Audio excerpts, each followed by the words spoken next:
Hey everyone, welcome back. If you've ever wanted to give your Wix blog posts a little extra style by wrapping text around your images, you're in the right place.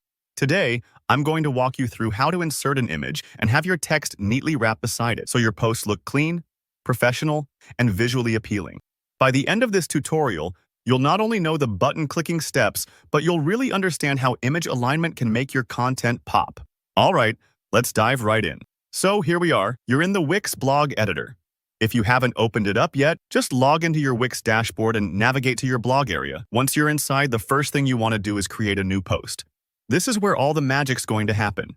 Simply click the button to start a fresh post. Taking a moment here to work in a new post is always a good idea, because it lets you experiment freely without worrying about disturbing your published content. Now, with your blank post in front of you, it's time to add your image. Look for the Add button.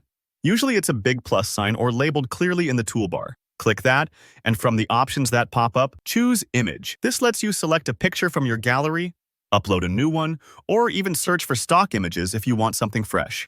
Pick the image you want. Maybe it's a photo that illustrates your topic, or just something eye-catching to break up the text. When your image appears in the post, don't just leave it sitting awkwardly in the middle. Let's give it some purpose. Click on the image itself to bring up its controls. You should see an alignment menu pop up.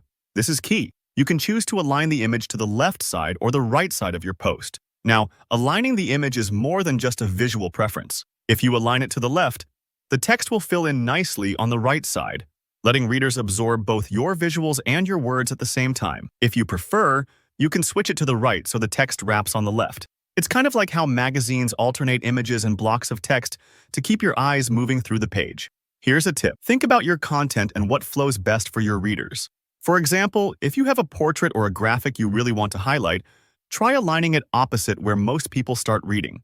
It draws their attention naturally, but honestly, don't stress if you're not sure at first. You can always change the alignment later and see what looks best. Once your image is aligned, simply start typing your text in the space next to the image. You'll notice as you type, your words will wrap around the photo, like water flowing around a rock in a river. This not only looks more dynamic, but it keeps the reading experience lively. If your text doesn't wrap right away, sometimes hitting Enter or adjusting your spacing can help it snap into place. Take your time with this part because it's all about giving your readers a visually pleasant post, and that's really all there is to it. You've just added an image with text wrap to your Wix blog post. It's simple, but it makes a world of difference for engaging your audience. If you found this tutorial helpful, don't forget to hit that like button. Got questions or want to share your own tips? Drop a comment below. I check them often and love hearing from you. Finally, make sure to subscribe for more Wix tips, tutorials, and creative ideas to help your site stand out. Thanks for watching, and good luck with your blogging.